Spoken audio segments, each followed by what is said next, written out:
है कौले मोहम्मद कौले खुदा फरमान ना बदला जाएगा। है कौले मोहम्मद कौले खुदा फरमान ना बदला जाएगा। बदलेगा ज़माना लाख मगर कुरान ना बदला जाएगा। नाज़रीन किराम, कल की तारीख़ साज एहतजाज जो कि इम्तियाज़ जलील की सरपरस्ती में सरज़मीन मुंबई में निकाला गया, आपने उसको मुलाज़ा किया। इसकी कुछ क्लिप आपके सामने रखने की कोशिश कर रहा हूँ, उसके बाद मैं आपसे कुछ गुफ्तगू करता हूँ।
नाज़रीन किराम, आपने देख लिया होगा कि ये तारीख़ साज एहतजाज जो इम्तियाज़ जलील की पुश्त पनाही में सरज़मीन मुंबई में निकाला गया, क्या लगता है आपको कि मुस्लिम कौम हर मामले में, हर महाज में पीछे क्यों है?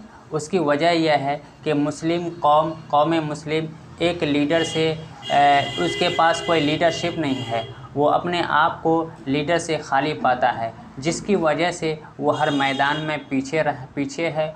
और चाहे वह तालीमी मामलात ले लीजिए या समाजी मामलात ले लीजिए, जिस मैदान में देखिए मुस्लिम कौम हर एतबार से पीछे है। उसकी आज मुसलमानों को समझना चाहिए और मुसलमानों को किसी एक लीडर के पुश्त पनाही में आकर के अपना लीडर किसी एक को मुंतखब कर लेना चाहिए। और जब आप अपना लीडर किसी एक को मुंतखब कर लेंगे तो फिर आप हर मैदान में आपकी वो सरपरस्ती फरमाएंगे, सरपरस्ती करेंगे, तो फिर आपकी बात सुनी जाएगी और आप हर मुसीबत से दो चार होंगे। नाज़रीन किराम, उम्मीद करता हूँ कि आप हमारी इन बातों से इत्तेफ़ाक़ रखते हैं। अगर आप हमारी इन बातों से इत्तेफ़ाक़ रखते हैं तो कमेंट बॉक्स में ज़रूर लिखें।